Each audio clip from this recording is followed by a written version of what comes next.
हाँ जी, good morning students. आज जरा हैगा अपना next chapter number 7 propositional calculus start कर रहे हैंगे जी। प्रैपोजिशनल कैलकुलस ਤਾਂ ਇਹਦੇ ਵਿੱਚ ਕੀ ਹੁੰਦਾ ਹੈ, ਸਭ ਤੋਂ ਪਹਿਲਾਂ ਆਪਣੇ ਕੋਲ ਆ ਜਾਂਦਾ ਹੈ ਇੰਟਰੋਡਕਸ਼ਨ ਦੇ ਵਿੱਚ ਲੌਜਿਕ। ਲੌਜਿਕ ਆਪਾਂ ਨੂੰ ਜਿਵੇਂ ਕਿ ਪਤਾ ਹੈ ਕਿ logic is the science of reasoning. Logic ਕੀ ਹੁੰਦਾ ਹੈ, ਸਾਇੰਸ ਆਫ ਰੀਜ਼ਨਿੰਗ, ਜਿਸ ਦੇ ਵਿੱਚ ਆਪਾਂ ਕੋਈ ਵੀ ਜਿਹੜੀ ਚੀਜ਼ ਹੈ ਲੌਜਿਕਲੀ ਕਰਦੇ ਹੈਗੇ ਹੈ ਨਾ, ਕਿ ਹਰ ਚੀਜ਼ ਦੇ ਪਿੱਛੇ ਕੀ ਹੁੰਦਾ ਕੋਈ ਨਾ ਕੋਈ ਰੀਜ਼ਨ ਹੁੰਦਾ ਹੈਗਾ। ਸਾਇੰਸ ਆਫ ਰੀਜ਼ਨਿੰਗ ਮੀਨਸ ਹਰ ਚੀਜ਼ ਦੇ ਵਿੱਚ ਮੀਨਸ ਜੋ ਵੀ ਆਪਾਂ ਸਮ ਸੋਲਵ ਕਰ ਰਹੇ ਹਾਂ ਜਾਂ ਕੁਝ ਵੀ ਕਰ ਰਹੇ ਹਾਂ ਜਾਂ ਕੋਈ ਵੀ ਸਟੈਪ ਲੈ ਰਹੇ ਹਾਂ that is ਉਹਦੇ ਮੀਨ ਕੋਈ ਨਾ ਕੋਈ ਰੀਜ਼ਨ ਹੈਗਾ। ਤਾਂ logic is the science of reasoning. It plays a vital role in any study involving reasoning. ਕੋਈ ਵੀ ਆਪਾਂ ਸਟੱਡੀ ਕਰਦੇ ਹਾਂ ਜਿਹੜੀ ਕਿ ਰੀਜ਼ਨਿੰਗ ਨਾਲ ਰਿਲੇਟਡ, ਉਹਦੇ ਵਿੱਚ ਲੌਜਿਕਲੀ ਜਿਹੜਾ ਹੈਗਾ ਲੌਜਿਕ ਜਿਹੜਾ ਹੈਗਾ ਉਹ ਸਭ ਤੋਂ ਜ਼ਿਆਦਾ ਮੇਨ ਇੰਪੋਰਟੈਂਟ ਰੋਲ ਜਿਹੜਾ ਹੈਗਾ ਉਹ ਅਦਾ ਕਰਦਾ ਹੈਗਾ। ਤਾਂ ਇਹਦੇ ਬਾਰੇ ਸਭ ਤੋਂ ਜ਼ਿਆਦਾ ਪਹਿਲਾਂ ਆਪਾਂ ਨੂੰ ਦੱਸਿਆ ਸੀਗਾ ਜੋਰਜ ਬੋਲੇ ਨੇ, ਜਿਹੜਾ ਹੈਗਾ ਇੱਕ ਇੰਗਲਿਸ਼ਮੈਨ ਸੀਗਾ, ਉਹਨੇ ਇਹਦੇ ਬਾਰੇ ਡਿਸਕਸ ਕੀਤਾ ਗਾ। Logic relevant to mathematics, that is mathematical logic is called the Boolean logic. ਠੀਕ ਹੈ, ਬੂਲੀਅਨ ਲੌਜਿਕ ਜਿਹੜਾ ਹੈਗਾ ਆਪਾਂ ਕਿਹਨੂੰ ਕਹਿੰਦੇ ਹਾਂ, ਮੈਥਮੈਟੀਕਲ ਲੌਜਿਕ ਜਿਹੜਾ ਹੈਗਾ ਜਿਹੜਾ ਮੈਥਸ ਦੇ ਨਾਲ ਰਿਲੇਟਡ ਲੌਜਿਕ ਹੈ ਉਹਨੂੰ ਆਪਾਂ ਕੀ ਕਹਿ ਦਿੰਦੇ ਹੈਗੇ, ਬੂਲੀਅਨ ਜਿਹੜਾ ਲੌਜਿਕ ਹੈ ਉਹਨੂੰ ਕਿਹਾ ਜਾਂਦਾ ਹੈ। ਕਲੀਅਰ। ਇਹ ਤਾਂ ਜਸਟ ਇੱਕ ਇੰਟਰੋਡਕਸ਼ਨ ਸੀਗੀ ਕਿ ਜਿਹਦੇ ਵਿੱਚ ਆਪਾਂ ਲੌਜੀਕਲ ਜਿਹੜੇ ਹੈਗੇ ਆ ਕਿ ਕੋਈ ਵੀ ਜਿਹੜੀ ਸਟੇਟਮੈਂਟ ਹੋਏਗੀ ਆਪਾਂ ਉਹਨੂੰ ਲੈ ਕੇ ਚੱਲਾਂਗੇ ਤਾਂ ਉਹਦੇ ਪਿੱਛੇ ਦਾ ਲੌਜਿਕ ਜਿਹੜਾ ਹੈਗਾ ਉਹਨੂੰ ਜਾਣ ਕੇ ਆਪਾਂ ਕਰਾਂਗੇ। ਤਾਂ ਸਭ ਤੋਂ ਪਹਿਲਾਂ ਇਹਦੇ ਵਿੱਚ ਕੁਝ ਡੈਫੀਨੇਸ਼ਨਸ ਆ ਜਾਂਦੀਆਂ ਹੈਗੀਆਂ। ਸਭ ਤੋਂ ਪਹਿਲੀ ਡੈਫੀਨੇਸ਼ਨ ਹੈਗੀ ਆਪਣੇ ਕੋਲੇ ਸੈਂਟੈਂਸ। ਸੈਂਟੈਂਸ ਕੀ ਹੁੰਦਾ, ਵੈਸੇ ਤਾਂ ਆਪਾਂ ਇੰਗਲਿਸ਼ ਦੇ ਵਿੱਚ ਪੜ੍ਹਦੇ ਹੀ ਹੈ, ਪੜ੍ਹ ਕੇ ਆਏ ਹੋ ਤੁਸੀਂ। ਸੈਂਟੈਂਸ ਕੀ ਹੁੰਦਾ, it is sensible combination of words. ਆਪਾਂ ਨੂੰ ਪਤਾ ਕੋਈ ਵੀ ਜਿਹੜਾ ਸੈਂਟੈਂਸ ਹੁੰਦਾ, ਜਿਵੇਂ ਕਿ ਆ ਵੀ ਇੱਕ ਸੈਂਟੈਂਸ ਲਿਖਿਆ ਹੁੰਦਾ ਹੈ। ਸੈਂਟੈਂਸ ਕੀ ਹੁੰਦਾ ਹੈ, ਸੈਂਸੀਬਲ ਕੰਬੀਨੇਸ਼ਨ ਆਫ ਵਰਡਸ, ਮਤਲਬ ਕੁਝ ਵਰਡਸ ਦਾ ਕੀ ਹੁੰਦਾ ਇਹ ਕੰਬੀਨੇਸ਼ਨ ਹੁੰਦਾ ਹੈ ਜਿਹਦਾ ਕਿ ਕੋਈ ਮੀਨਿੰਗ ਨਿਕਲਦਾ ਹੈ। ਠੀਕ ਹੈ, ਤਾਂ ਉਹਨੂੰ ਆਪਾਂ ਕੀ ਕਹਿ ਦਿੰਦੇ, ਸੈਂਟੈਂਸ ਕਹਿ ਦਿੰਦੇ ਹੈਗੇ। ਨੰਬਰ ਆਫ, ਜਿਵੇਂ ਕਿ ਐਗਜ਼ਾਮਪਲ ਦਿੱਤੇ, number of positive integer is infinite. ਹੁਣ ਆਪਾਂ ਨੂੰ ਇਹ ਚੀਜ਼ ਪਤਾ ਹੀ ਹੈਗੀ, ਮੈਥ ਦੇ ਵਿੱਚ ਵੀ ਆਪਾਂ ਨੂੰ ਇਸ ਚੀਜ਼ ਦਾ ਆਲਰੇਡੀ ਪਤਾ ਹੀ ਹੈ ਕਿ ਨੰਬਰ ਆਫ ਪੋਜ਼ੀਟਿਵ ਇੰਟੀਜ਼ਰਸ ਜਿਹੜੇ ਹੁੰਦੇ ਹੈਗੇ ਇਜ਼ ਇਨਫਾਈਨਾਈਟ, ਉਹਨਾਂ ਦੀ ਗਿਣਤੀ ਕੀ ਹੁੰਦੀ ਹੈ, ਇਨਫਾਈਨਾਈਟ ਹੁੰਦੀ ਹੈਗੀ। ਨੈਕਸਟ ਆਪਣੇ ਕੋਲੇ ਆ ਜਾਂਦੀ ਹੈ ਪ੍ਰੈਪੋਜੀਸ਼ਨ। ਪ੍ਰੈਪੋਜੀਸ਼ਨ ਜਿਹੜੀ ਹੁੰਦੀ ਹੈ, ਸੈਂਟੈਂਸ ਅਤੇ ਪ੍ਰੈਪੋਜੀਸ਼ਨ ਜਿਹੜਾ ਹੈਗਾ ਉਹ ਸੇਮ ਹੀ ਹੈ, ਜ਼ਿਆਦਾ ਫਰਕ ਨਹੀਂ ਹੈਗਾ। ਦੋਨਾਂ ਪ੍ਰੈਪੋਜੀਸ਼ਨ ਅਤੇ ਸੈਂਟੈਂਸ ਆਪਾਂ ਸੇਮ ਵਾਸਤੇ ਯੂਜ਼ ਕਰਦੇ ਹਾਂ। Sentence or preposition, proposition is an expression that is either true or false. ਕਿਸੇ ਵੀ ਸੈਂਟੈਂਸ ਨੂੰ ਜਾਂ ਪ੍ਰੋਪੋਜੀਸ਼ਨ ਕਿਹਾ ਜਾਂਦਾ ਹੈ ਉਹਨੂੰ, ਜਦੋਂ ਉਸ ਐਕਸਪ੍ਰੈਸ਼ਨ ਨੂੰ ਕਿਹਾ ਜਾਂਦਾ ਜਾਂ ਤਾਂ ਉਹ ਟਰੂ ਹੋਏਗਾ ਜਾਂ ਉਹ ਕੀ ਹੋਏਗਾ, ਫਾਲਸ ਹੋਏਗਾ। ਜਦੋਂ ਆਪਾਂ ਕਿਸੇ ਵੀ ਸੈਂਟੈਂਸ ਬਾਰੇ ਇਹ ਕਹਿ ਸਕਦੇ ਹਾਂ ਕਿ ਇਹ ਸੈਂਟੈਂਸ ਕੀ ਹੈਗਾ, ਟਰੂ ਹੈ ਜਾਂ ਇਹ ਸੈਂਟੈਂਸ ਕੀ ਹੈ, ਫਾਲਸ ਹੈ, ਮੀਨਸ ਤੁਹਾਨੂੰ ਉੱਥੇ ਕਲੈਰਿਟੀ ਹੈ, ਕੋਈ ਡਾਊਟ ਨਹੀਂ ਹੈਗਾ ਗਾ ਕਿ ਸੈਂਟੈਂਸ ਬਾਰੇ ਕਿ ਪਤਾ ਨਹੀਂ ਇਹ ਟਰੂ ਹੈ ਜਾਂ ਪਤਾ ਨਹੀਂ ਇਹ ਫਾਲਸ ਹੈ, ਮਤਲਬ ਮੈਨੂੰ ਸ਼ੱਕ ਹੈ, ਜਿੱਥੇ ਆਪਾਂ ਡਾਊਟ ਕਹਿ ਦਿੰਦੇ ਹੈਗੇ, ਮਤਲਬ ਉੱਥੇ ਡਾਊਟ ਨਹੀਂ ਹੈਗਾ, ਤੁਸੀਂ ਕਲੀਅਰ ਹੋ, ਤੁਹਾਡੇ ਕੋਲ ਸਿਰਫ ਦੋ ਹੀ ਆਨਸਰਸ ਹੈ, true or false. Means sentence ਕੀ ਹੋਏਗਾ, ਜਾਂ ਤਾਂ ਟਰੂ ਹੈ ਜਾਂ ਫਾਲਸ ਹੈ, ਤਾਂ ਉਹਨੂੰ ਆਪਾਂ ਕੀ ਕਹਿ ਦਿੰਦੇ ਹੈਗੇ, ਪ੍ਰੋਪੋਜੀਸ਼ਨ ਕਹਿ ਦਿੰਦੇ ਹੈਗੇ। ਬਟ ਨੋਟ ਬੋਥ ਲਿਖਿਆ ਹੋਇਆ ਨਾ, ਨੋਟ ਬੋਥ ਮੀਨਸ ਦੋਨੋਂ ਆਪਸ਼ਨਸ ਨਹੀਂ ਹੋ ਸਕਦੀਆਂ। ਮੀਨਸ ਆਪਾਂ ਇਹ ਨਹੀਂ ਕਹਿ ਸਕਦੇ ਕਿ ਹਾਂ ਇੱਦਾਂ ਵੀ ਹੋ ਸਕਦਾ ਹੈ, ਹਾਂ ਇੱਦਾਂ ਵੀ ਹੋ ਸਕਦਾ ਹੈ, ਇਸ ਤਰ੍ਹਾਂ ਦੀ ਕੋਈ ਗੁੰਜਾਇਸ਼ ਨਹੀਂ ਹੈਗੀ। ਮਤਲਬ ਤੁਸੀਂ ਉੱਥੇ ਕਲੀਅਰ ਹੋ। ਜਿਵੇਂ ਆਪਾਂ ਮੈਥ ਦੇ ਵਿੱਚ ਕਹਿ ਦਿੰਦੇ ਹਾਂ ਕਿ ਕੋਈ ਵੀ ਸਟੇਟਮੈਂਟ ਆਪਣੇ ਕੋਲ ਹੁੰਦੀ ਹੈ ਤਾਂ ਆਪਾਂ ਉਹਦੇ ਵਿੱਚ ਕਲੀਅਰ ਹੁੰਦੇ ਹਾਂ ਕਿ ਫਾਰਮੂਲਾ ਜਾਂ ਤਾਂ ਟਰੂ ਹੋਏਗਾ, ਜੇ ਉਹ 'ਚ ਇੱਕ ਵੀ ਅਕਸ਼ਰ ਗਲਤ ਹੈ ਤਾਂ ਉਹ ਕੀ ਹੈ, ਫਾਲਸ ਹੋਏਗਾ।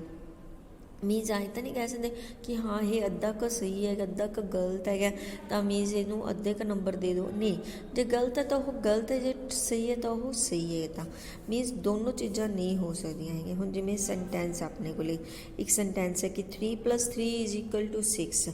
ਹੁਣ ਇਹ ਚੀਜ਼ ਆਪਾਂ ਨੂੰ ਕਲੀਅਰ ਹੈ ਕਿ 3 + 3 ਕੀ ਹੁੰਦੀ ਹੈ, 6 ਹੀ ਹੁੰਦੀ ਹੈ, ਤਾਂ means this sentence is true. While the sentence pi is rational, ਆਪਾਂ ਨੂੰ ਪਤਾ ਪਾਈ ਇਜ਼ ਇਰੈਸ਼ਨਲ ਨੰਬਰ ਹੈਗਾ, ਤਾਂ ਮੀਨਸ ਇਹ ਸੈਂਟੈਂਸ ਕੀ ਹੋਗਾ, ਫਾਲਸ ਸੈਂਟੈਂਸ ਹੋ ਗਿਆ ਹੈਗਾ। ਮੀਨਸ ਕੋਈ ਡਾਊਟ ਨਹੀਂ ਹੈਗਾ ਇਸ ਚੀਜ਼ ਬਾਰੇ, ਆਪਾਂ ਨੂੰ ਕਲੈਰਿਟੀ ਹੈ ਕਿ ਇਹ ਚੀਜ਼ ਕੀ ਹੈ, ਜਾਂ ਤਾਂ ਟਰੂ ਹੈ ਜਾਂ ਫਾਲਸ, ਉਹਨੂੰ ਆਪਾਂ ਕੀ ਕਹਿ ਦਿੰਦੇ ਹਾਂ, ਪ੍ਰੋਪੋਜੀਸ਼ਨ ਕਹਿ ਦਿੰਦੇ ਹੈਗੇ। ਓਕੇ, ਅੱਗੇ ਹੀ ਜੀ ਹੋਰ ਇਹਨੂੰ ਐਕਸਪਲੇਨ ਕੀਤਾ ਹੈ।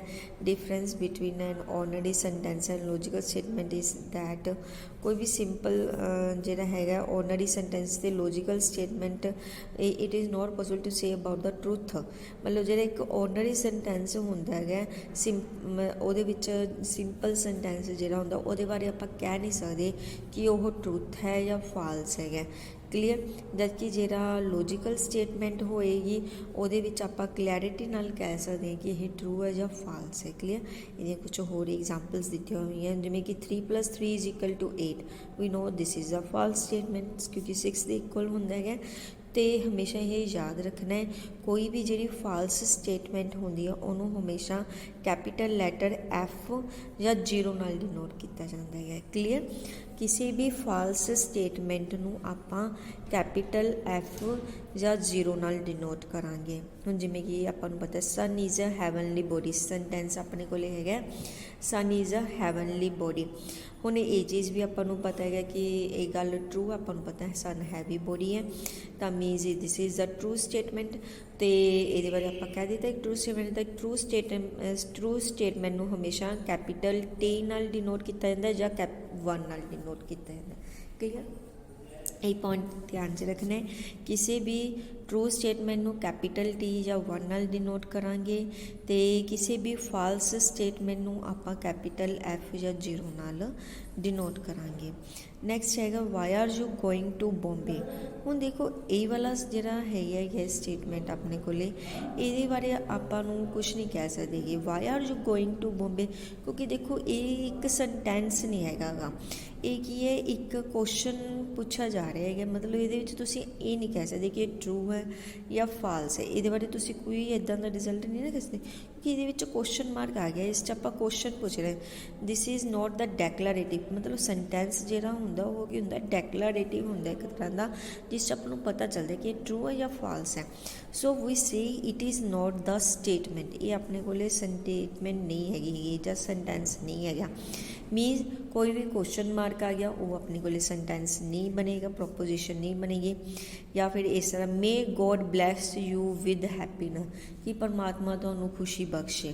ਹੁਣ ਇਹ ਕੀ ਹੈ ਸਾਈਨ ਆਫ ਐਕਸਕਲੇਮੇਸ਼ਨ ਆ ਗਿਆ ਇੱਥੇ। ਹੁਣ ਇਹਦੇ ਵਿੱਚ ਵੀ ਕੋਈ ਆਪਾਂ ਨੂੰ ਸੱਚਾਈ ਹੁਣ ਪਰਮਾਤਮਾ ਪਤਾ ਨਹੀਂ ਦੇਣਗੇ ਨਹੀਂ ਦੇਣਗੇ ਮੀਨਸ ਇਹਦੇ ਵਿੱਚ ਆਪਾਂ ਨੂੰ ਨਹੀਂ ਪਤਾ ਹੈਗਾ ਨਾ ਕਿ ਸੱਚਾਈ ਹੈ ਜਾਂ ਨਹੀਂ ਹੈ। ਆਪਾਂ ਜਸਟ ਇੱਕ ਵਿਸ਼ ਕਰ ਸਕਦੇ ਹਾਂ ਕਿ ਪਰਮਾਤਮਾ ਉਹਨੂੰ ਦੇਵੇ ਖੁਸ਼ੀ। ਕਲੀਅਰ।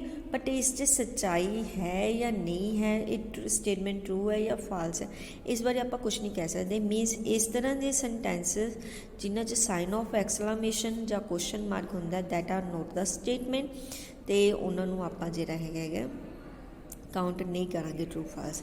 ਹੁਣ ਜਿਵੇਂ ਕਿ ਆਪਣੇ ਕੋਲ ਨੈਕਸਟ ਆ ਗਿਆ ਆਇਡੈਂਟੀਟੀ ਆ ਗਈ ਹੈ ਆਪਣੇ ਕੋਲ ਕਿ x - 1 ਦਾ ਸਕੁਅਰ = x² - 2x + 1। ਹੁਣ ਜਿਹੜੀ ਆਇਡੈਂਟੀਟੀ ਇਹ ਆਪਾਂ ਨੂੰ ਪਤਾ ਹੈਗਾ ਫਾਰਮੂਲਾ ਹੈ ਆਪਾਂ ਨੂੰ ਇਹ ਪਤਾ ਇਹਦੇ ਇਕੁਅਲ ਹੁੰਦਾ। ਸੋ ਦਿਸ ਇਜ਼ ਦਾ ਸਟੇਟਮੈਂਟ ਅਤੇ ਇਹ ਟਰੂ ਸਟੇਟਮੈਂਟ ਹੈ ਤਾਂ ਇਹਨੂੰ ਆਪਾਂ T ਜਾਂ 1 ਨਾਲ ਹੀ ਡਿਨੋਟ ਕਰਾਂਗੇ। ਤਾਂ ਨੋਰਮਲੀ ਜਿਹੜੀਆਂ ਮੈਥਮੈਟੀਕਲ ਆਇਡੈਂਟੀਟੀਜ਼ ਹੁੰਦੀਆਂ ਉਹ ਹਮੇਸ਼ਾ ਕੀ ਹੁੰਦੀਆਂ ਸਟੇਟਮੈਂਟ ਹੁੰਦੀਆਂ ਕਿਉਂਕਿ ਉਹ ਟਰੂ ਹੀ ਹੁੰਦੀਆਂ ਹੈਗੀਆਂ ਤਾਂ ਉਹਨਾਂ ਨੂੰ ਆਪਾਂ ਐਜ਼ ਏ ਫਾਰਮੂਲਾ ਤਾਂ ਹੀ ਯੂਜ਼ ਕਰਦੇ ਹੈਗੇ। ਨੈਕਸਟ ਜਿਵੇਂ ਜਦੋਂ ਆਪਣੇ ਕੋਲ ਮੈਥ 'ਚ ਇਸ ਤਰ੍ਹਾਂ ਦੀ ਇਕੁਏਸ਼ਨ ਆ ਜਾਂਦੀ ਹੈ x + 5 = 10 ਤਾਂ ਹੁਣ ਇਹ ਆਪਾਂ ਨੂੰ ਇਹਦੇ ਬਾਰੇ ਆਪਾਂ ਨੂੰ ਨਹੀਂ ਪਤਾ ਹੈਗਾ ਕਿਉਂਕਿ x ਕੋਈ ਵੀ ਨੰਬਰ ਹੋ ਸਕਦਾ ਹੈਗਾ। Clear. The truth of the sentence is open. ਇਸ ਤਰ੍ਹਾਂ ਦੀ ਇਕੁਏਸ਼ਨਸ ਨੂੰ ਆਪਾਂ ਕੀ ਕਹਿ ਦਿੰਦੇ ਹਾਂ ਓਪਨ ਸੈਂਟੈਂਸਸ ਕਹਿ ਦਿੰਦੇ ਹਾਂ ਜਿਸ 'ਚ x ਕੋਈ ਵੀ ਵੈਲਿਊ ਲੈ ਸਕਦਾ। ਜੇ ਤਾਂ ਇੱਕ ਪਰਟੀਕੂਲਰ ਵੈਲਿਊ ਹੁੰਦੀ ਤਾਂ ਗੱਲ ਅਲੱਗ ਸੀਗੀ ਆਪਾਂ ਕਹਿ ਸਕਦੇ ਸੀ ਕਿ ਟਰੂ ਹੈ ਜਾਂ ਫਾਲਸ ਹੈ ਤਾਂ ਉਹ ਸਟੇਟਮੈਂਟ ਬਣ ਜਾਂਦਾ। ਪਰ ਜਦੋਂ ਇਹਦੇ ਵਿੱਚ ਆਪਾਂ ਨੂੰ ਕਲੀਅਰ ਨਹੀਂ ਹੈਗਾ ਕਿ x ਕਿਹੜੀ ਵੈਲਿਊ ਲਏਗਾ ਕੋਈ ਵੀ ਵੈਲਿਊ ਲੈ ਸਕਦਾ ਹੈਗਾ ਤਾਂ ਉਸ ਤਰ੍ਹਾਂ ਦੀ ਸਿਚੁਏਸ਼ਨ ਦੇ ਵਿੱਚ ਆਪਾਂ ਕਹਾਂਗੇ this is not the statement. ਇਹ ਆਪਣੇ ਕੋਲ ਸਟੇਟਮੈਂਟ ਨਹੀਂ ਹੈਗਾ ਇਹ ਕਿ ਇੱਕ ਓਪਨ ਸੈਂਟੈਂਸਸ ਬਣ ਜਾਂਦੇ ਆ। ਇਸ ਤਰ੍ਹਾਂ ਦੇ ਸੈਂਟੈਂਸਸ ਨੂੰ ਆਪਾਂ ਸਟੇਟਮੈਂਟ 'ਚ ਕਾਊਂਟ ਨਹੀਂ ਕਰਾਂਗੇ। ਕਲੀਅਰ ਬੇਟਾ। ਉਸ ਤੋਂ ਬਾਅਦ ਆਪਣੇ ਕੋਲ ਆ ਜਾਂਦੇ ਆ logical connectives and compound statements. ਇਹ ਕੀ ਹੁੰਦੀਆਂ ਹੈਗੀਆਂ logical connectives and compound statements. ਇਹਦੇ ਵਿੱਚ ਆਪਣੇ ਕੋਲੇ ਉਹ any statement whose truth or otherwise does not explain depend on another statement is said to be. ਸਭ ਤੋਂ ਪਹਿਲਾਂ ਇਹਦੇ ਵਿੱਚ ਆ ਜਾਂਦਾ ਹੈ, ਤੁਹਾਨੂੰ ਪਤਾ ਹੋਣਾ ਚਾਹੀਦਾ ਹੈ ਕਿ ਸਿੰਪਲ ਸਟੇਟਮੈਂਟ ਕਿਹੜੀ ਹੁੰਦੀ ਹੈਗੀ। ਕੋਈ ਵੀ ਇੱਕ ਸਿੰਪਲ ਜਿਹੜੀ ਹੁੰਦੀ ਹੈਗੀ, ਇੱਕ ਸੈਂਟੈਂਸ ਜਿਹੜਾ ਹੁੰਦਾ ਸਿੰਗਲ ਲਾਈਨ ਜਿਹੜਾ ਸੈਂਟੈਂਸ ਹੁੰਦਾ, ਇੱਕ ਸਿੰਗਲ ਲਾਈਨ ਦੇ ਵਿੱਚ ਜਿਹੜਾ ਸੈਂਟੈਂਸ ਹੋਏਗਾ ਉਹਨੂੰ ਆਪਾਂ ਕੀ ਕਹਾਂਗੇ, ਸਿੰਪਲ ਸਟੇਟਮੈਂਟ ਕਹਾਂਗੇ। ਐਨੀ ਸਟੇਟਮੈਂਟ ਮਤਲਬ ਉਹ ਕੀ ਹੋਣਾ ਚਾਹੀਦਾ, ਉਹਦੀ ਵੈਲਿਊ ਜਾਂ ਤਾਂ ਟਰੂ ਹੋਣੀ ਚਾਹੀਦੀ ਹੈ ਜਾਂ ਫਾਲਸ ਹੋਣੀ ਚਾਹੀਦੀ ਹੈ, ਤਾਂ ਉਹਨੂੰ ਆਪਾਂ ਕੀ ਕਹਿ ਦਿੰਦੇ ਹਾਂ, ਸਿੰਪਲ ਸੈਂਟੈਂਸ ਕਹਿ ਦਿੰਦੇ ਹੈਗੇ। ਐਨੀ statement whose truth or otherwise does not explain depend on means ਉਹ ਕਿ ਕਿਸੇ ਹੋਰ 'ਤੇ ਡਿਪੈਂਡ ਨਹੀਂ ਕਰ ਰਿਹਾ ਹੈਗਾ, ਉਹ ਆਪਣੇ ਆਪ ਦੇ ਵਿੱਚ ਇਕੱਲਾ ਹੀ ਹੈ। ਇੱਕ ਸਿੰਗਲ ਲਾਈਨ ਦੇ ਵਿੱਚ ਆਪਾਂ ਨੂੰ ਕੋਈ ਵੀ ਸੈਂਟੈਂਸ ਦਿੱਤਾ ਹੈਗਾ, ਉਹਨੂੰ ਆਪਾਂ ਕੀ ਕਹਾਂਗੇ, ਸਿੰਪਲ ਸਟੇਟਮੈਂਟ ਕਹਾਂਗੇ। ਕਲੀਅਰ। ਤਾਂ ਕੰਪਾਊਂਡ ਸਟੇਟਮੈਂਟ ਉਸ ਤੋਂ ਬਾਅਦ ਤੁਹਾਡੇ ਕੋਲ ਕਹਿੰਦੇ ਕੰਪਾਊਂਡ ਸਟੇਟਮੈਂਟ ਆ ਜਾਂਦੀ ਹੈ। Compound statement is a combination of 2 or more simple statements. ਜਦੋਂ ਆਪਾਂ 2 ਜਾਂ 2 ਤੋਂ ਜ਼ਿਆਦਾ ਸਿੰਪਲ ਸਟੇਟਮੈਂਟਸ ਕਿਸੇ ਸੈਂਟੈਂਸ ਦੇ ਵਿੱਚ ਪਾ ਦਿੰਦੇ ਹਾਂ ਤਾਂ ਉਹਨੂੰ ਆਪਾਂ ਕੀ ਕਹਿ ਦਿੰਦੇ ਹਾਂ, ਕੰਪਾਊਂਡ ਸਟੇਟਮੈਂਟ ਕਹਿ ਦਿੰਦੇ ਹਾਂ। ਹੁਣ ਦੇਖੋ ਜਿਵੇਂ ਇੱਥੇ ਲਿਖਿਆ ਸੀ 8 ਇਜ਼ ਐਨ ਈਵਨ ਨੰਬਰ, ਇਹ ਕੀ ਸੀਗਾ, ਇੱਕ ਸਿੰਗਲ ਲਾਈਨ ਹੈ ਤਾਂ ਆਪਾਂ ਨੂੰ ਪਤਾ ਹੈ ਕਿ 8 ਈਵਨ ਨੰਬਰ ਹੈ ਵੀ, ਅਤੇ ਇਹ ਕੀ ਹੋ ਗਿਆ, ਟਰੂ ਸੈਂਟੈਂਸ ਹੋ ਗਿਆ ਹੈ ਨਾ। ਤਾਂ ਜਦੋਂ ਇਹ ਟਰੂ ਹੋ ਗਿਆ ਤਾਂ ਮੀਨਸ ਇਹ ਕਿ ਆਪਣੇ ਕੋਲ ਇੱਕ ਸਿੰਪਲ ਸਟੇਟਮੈਂਟ ਹੋ ਗਈ, ਸਿੰਪਲ ਸੈਂਟੈਂਸ ਹੋ ਗਿਆ ਗਾ। ਦੇਖੀ ਕੰਪਾਊਂਡ ਦੇ ਵਿੱਚ ਕੀ ਹੁੰਦੇ, 2 ਜਾਂ 2 ਤੋਂ ਜ਼ਿਆਦਾ ਜਦੋਂ ਸਿੰਪਲ ਸਟੇਟਮੈਂਟ ਆ ਜਾਂਦੀਆਂ ਉਹਨਾਂ ਨੂੰ ਆਪਾਂ ਕੀ ਕਹਿ ਦਿੰਦੇ ਹੈਗੇ, ਕੰਪਾਊਂਡ ਸਟੇਟਮੈਂਟਸ ਕਹਿ ਦਿੰਦੇ ਹਾਂ। ਜਿਵੇਂ ਆਪਾਂ ਕਹਿੰਦੇ ਨਾ, if you do the hard work then you will get success. ਤਾਂ ਦੇਖੋ ਇੱਥੇ ਆਪਾਂ ਕੀ ਕਰ ਦਿੱਤਾ ਗਾ, 2 ਸਿੰਪਲ ਸਟੇਟਮੈਂਟਸ ਨੂੰ ਕੰਬਾਈਨ ਕਰ ਦਿੱਤਾ ਗਾ। ਤਾਂ ਇਸ ਤਰ੍ਹਾਂ ਦੀ ਜਿਹੜੀਆਂ ਸੈਂਟੈਂਸਸ ਹੁੰਦੇ ਆ ਉਹਨਾਂ ਨੂੰ ਆਪਾਂ ਕੀ ਕਹਿ ਦਿੰਦੇ ਹੈਗੇ, ਇਹ ਉਹਨਾਂ ਨੂੰ ਆਪਾਂ ਕੰਪਾਊਂਡ ਸਟੇਟਮੈਂਟਸ ਕਹਿ ਦਿੰਦੇ ਹੈਗੇ। ਦੇਖੋ ਇੱਥੇ ਲਿਖਿਆ ਦਾ ਫਰੇਜ਼ਸ ਉਹ ਵਰਡਸ ਜਿਹੜੇ ਕਿ ਸਿੰਪਲ ਸਟੇਟਮੈਂਟਸ ਨੂੰ ਅਟੈਚ ਕਰਦੇ, ਜੋੜਦੇ ਹੈਗੇ, ਠੀਕ ਹੈ, ਵਿੱਚ ਜੁਆਇਨ ਦਾ, ਕਨੈਕਟ ਦਾ 2 ਸਿੰਪਲ ਸਟੇਟਮੈਂਟਸ ਆਰ ਕੋਲ ਦਾ, ਉਹਨਾਂ ਨੂੰ ਆਪਾਂ ਕੀ ਕਹਿ ਦਿੰਦੇ ਹੈਗੇ, ਸੈਨੀਟੈਂਸ਼ੀਅਲ ਕਨੈਕਟਿਵਸ, ਲੌਜੀਕਲ ਕਨੈਕਟਿਵਸ ਔਰ ਸਿੰਪਲੀ ਕਨੈਕਟਿਵਸ ਉਹਨਾਂ ਨੂੰ ਕਿਹਾ ਜਾਂਦਾ ਹੈਗਾ। ਜਿਵੇਂ ਕਿ ਇਫ ਦੈਨ, ਹੁਣੇ ਮੈਂ ਦੱਸਿਆ ਸੀ ਨਾ, if you do the hard work you will get the success. ਤਾਂ ਇਫ ਅਤੇ ਦੈਨ ਆਪਣੇ ਕੋਲੇ ਕੀ ਆ ਗਏ, ਜਿਵੇਂ ਤੁਸੀਂ ਛੋਟੇ ਕਲਾਸਾਂ 'ਚ ਬੇਟਾ ਕੰਜੰਕਸ਼ਨ ਪੜ੍ਹ ਕੇ ਆਏ ਸੀ, ਉਹੀ ਚੀਜ਼ ਹੈ ਇੱਥੇ ਆਪਾਂ ਮੈਥ ਦੇ ਵਿੱਚ ਕੀਵਰਡ ਯੂਜ਼ ਕਰ ਰਹੇ ਹਾਂ ਉਹਨਾਂ ਵਾਸਤੇ। ਲੌਜੀਕਲ ਕਨੈਕਟਿਵਸ ਜਾਂ ਸਿੰਪਲ ਕਨੈਕਟਿਵਸ ਜਾਂ ਸੈਂਟੈਂਸ਼ੀਅਲ ਮੀਨਸ 2 ਸੈਂਟੈਂਸਿਸ ਨੂੰ ਜੋੜਨ ਵਾਲਾ, ਸੈਂਟੈਂਸ਼ੀਅਲ ਕਨੈਕਟਿਵਸ ਜਿਹੜਾ ਹੈਗਾ ਵਰਡ ਆਪਾਂ ਯੂਜ਼ ਕਰ ਰਹੇ ਹਾਂ। ਸਮ ਆਫ ਦਾ ਕਨੈਕਟਿਵਸ ਜਿਹੜੇ ਹੈਗੇ ਆ ਐਂਡ, ਜਿਵੇਂ ਆਪਾਂ ਕਹਿ ਦਿੰਦੇ ਹਾਂ Ram is hard working, also Sita is hard working, means ਇਸ ਤਰ੍ਹਾਂ ਐਂਡ ਵਰਡ ਵੀ ਆ ਜਾਂਦਾ ਹੈਗਾ, ਰਾਮ ਐਂਡ ਸੀਤਾ, ਠੀਕ ਹੈ। ਔਰ ਵਰਡ ਜਾਂ ਨੋਟ ਆ ਗਿਆ। If and only if words ਜਿਹੜੇ 2 ਸੈਂਟੈਂਸਿਸ ਨੂੰ ਜੋੜਦੇ ਹੈਗੇ ਉਹ ਕੀ ਬਣ ਜਾਂਦੇ ਹੈਗੇ, ਜਿਹੜੇ ਵਰਡਸ ਆ ਉਹਨਾਂ ਨੂੰ ਆਪਾਂ ਕਨੈਕਟਿਵਸ ਕਹਿ ਦਿੰਦੇ ਹਾਂ, ਲੌਜੀਕਲ ਕਨੈਕਟਿਵਸ ਕਹਿੰਦੇ। ਅਤੇ ਜਦੋਂ 2 ਸੈਂਟੈਂਸਿਸ ਨੂੰ ਜੋੜਦੇ ਉਹਨਾਂ ਨੂੰ ਕੰਪਾਊਂਡ ਸਟੇਟਮੈਂਟ ਕਿਹਾ ਜਾਂਦਾ ਹੈਗਾ। When simple statements are combined to make compound statement, then the simple statements are called the components. ਜਦੋਂ ਇੱਕ ਕੰਪਾਊਂਡ ਸਟੇਟਮੈਂਟ ਬਣ ਜਾਂਦੀ ਹੈ, ਆਪਣੇ ਕੋਲੇ ਕੋਈ ਕੰਪਾਊਂਡ ਸਟੇਟਮੈਂਟ ਲਿਖੀ ਹੁੰਦੀ ਹੈ ਤਾਂ ਉਸ 'ਚ 2 ਜਾਂ 2 ਤੋਂ ਜ਼ਿਆਦਾ ਜੋ ਵੀ ਸਿੰਪਲ ਸਟੇਟਮੈਂਟ ਹੁੰਦੀਆਂ ਉਹਨਾਂ ਨੂੰ ਆਪਾਂ ਕੀ ਕਹਿ ਦਿੰਦੇ ਹੈਗੇ, ਕੰਪੋਨੈਂਟਸ ਕਹਿ ਦਿੰਦੇ ਹਾਂ। ਉਸ ਸਟੇਟਮੈਂਟ ਦੇ ਆਪਾਂ ਕੀ ਕਹਿੰਦੇ ਹਾਂ, ਕੰਪੋਨੈਂਟਸ ਕਿਹਾ ਜਾਂਦਾ ਹੈਗਾ। ਕਲੀਅਰ। ਜਦੋਂ 2 ਸਟੇਟਮੈਂਟਸ ਆਪਣੇ ਕੋਲੇ ਲਿਖੀਆਂ ਹੁੰਦੀਆਂ ਹੈਗੀਆਂ, 2 ਸਿੰਪਲ ਸਟੇਟਮੈਂਟਸ ਨੂੰ ਜੁਆਇਨ ਕਰਕੇ ਜਦੋਂ ਆਪਾਂ ਕੋਈ ਕੰਪਾਊਂਡ ਸਟੇਟਮੈਂਟ ਬਣਾ ਦਿੰਦੇ ਹੈਗੇ, ਠੀਕ ਹੈ, ਤਾਂ ਆਪਣੇ ਕੋਲੇ ਜਿਹੜਾ ਹੈਗਾ ਉਸ ਕੰਪਾਊਂਡ ਸਟੇਟਮੈਂਟ ਦੇ ਜਿਹੜੇ 2 ਸਿੰਪਲ ਸਟੇਟਮੈਂਟਸ ਆ ਉਹਨਾਂ ਨੂੰ ਆਪਾਂ ਕੀ ਕਹਿ ਦਿੰਦੇ ਹੈਗੇ, ਕੰਪੋਨੈਂਟ ਕਹਿ ਦਿੰਦੇ ਹੈਗੇ। ਕਲੀਅਰ। ਇਹਦੀ ਐਗਜ਼ਾਮਪਲ ਆਪਾਂ ਦੇਖ ਸਕਦੇ ਹੈਗੇ, ਕੋਈ ਇੱਥੇ ਐਗਜ਼ਾਮਪਲ ਇਹਦੀ ਲਿਖੀ ਹੋਏਗੀ, ਆਪਾਂ ਕੋਈ ਵੀ ਜਿਹੜੀ ਹੈਗੀ ਕੰਪਾਊਂਡ ਸਟੇਟਮੈਂਟ ਇਹਦੇ ਵਿੱਚ ਲੈ ਸਕਦੇ ਹੈਗੇ। ਜਿਵੇਂ ਕਿ ਇੱਥੇ ਆਪਾਂ ਆਹੀ ਚੀਜ਼ ਦੇਖ ਲਈਏ, ਹੀ is practical and he is sensitive, ਜੇ ਆਪਾਂ ਕਹਿ ਦਿੰਦੇ ਹੈਗੇ, ਠੀਕ ਹੈ, ਹੀ is practical and he is sensitive. ਤਾਂ ਹੁਣ ਇਹ ਕੀ ਬਣ ਜਾਂਦੀ, ਜਦੋਂ ਮੈਂ ਇਹਦੇ ਵਿੱਚ ਐਂਡ ਲਗਾ ਦਿੱਤਾ, ਇਹ ਕੀ ਬਣ ਗਈ, ਕੰਪਾਊਂਡ ਸਟੇਟਮੈਂਟ ਬਣ ਗਈ। ਤਾਂ ਹੀ ਇਜ਼ ਪ੍ਰੈਕਟੀਕਲ ਅਤੇ ਹੀ ਇਜ਼ ਸੈਂਸਿਟਿਵ, ਇਹ ਕੀ ਬਣ ਜਾਂਦੀ ਆਪਣੇ ਕੋਲੇ, ਇਹਦੇ ਕੰਪੋਨੈਂਟਸ ਬਣ ਜਾਂਦੇ, ਅਲੱਗ-ਅਲੱਗ ਇਹ ਕੀ ਹੈ ਇਹਦੇ ਕੰਪੋਨੈਂਟਸ ਬਣ ਜਾਂਦੇ ਕੰਪਾਊਂਡ ਸਟੇਟਮੈਂਟ ਦੇ। ਉਸ ਤੋਂ ਬਾਅਦ ਆਪਣੇ ਕੋਲੇ ਆ ਜਾਂਦਾ ਹੈਗਾ ਟਰੁੱਥ ਟੇਬਲ। ਟਰੁੱਥ ਟੇਬਲ ਬਣਾਉਣਾ ਸਿੱਖਣਾ ਬੇਟਾ ਆਪਾਂ ਨੇ। ਟਰੁੱਥ ਟੇਬਲ ਕੀ ਹੁੰਦੇ ਹੈਗੇ, ਇੱਕ ਅਜਿਹਾ table giving the truth values of compound statement. ठीक है, एक अजिहा टेबल, ठीक है, इस तरह का अपने को टेबल होएगा जिहड़ा कि आपां नूं कंपाउंड स्टेटमेंट्स दियां ट्रुथ वैल्यूज़ देगा, उन्होंने आपां की कह दिंदे हैगे ट्रुथ टेबल कह दिंदे। That giving the truth values of the compound statement. It has a number of columns, ठीक है, ये की है कॉलम्स होंगे, देखो इदा कॉलम्स बने होंगे है, vertical lines and rows horizontal lines बनिया होंगे ट्रुथ टेबल दे विच। The number of columns depends upon the number of simple statements, ठीक है। जिहड़े कॉलम्स की गिनती होंदी है ना बेटा, ये किस ते डिपेंड करती हैगी, जिन्नियां अपनियां सिंपल स्टेटमेंट्स होणगियां, जे एक दो घट्टो घट्ट दो तो होंदियां ही है, जे दो सिंपल स्टेटमेंट्स है तो पी एक सिंपल स्टेटमेंट होगी, क्यू दूजी सिंपल, जे तीन है तो आर आप एक होर सिंपल स्टेटमेंट है। जिन्नियां सिंपल स्टेटमेंट्स होणगियां उन्ने आपां की लवांगे कॉलम जिहड़े हैगे वो लै लवांगे।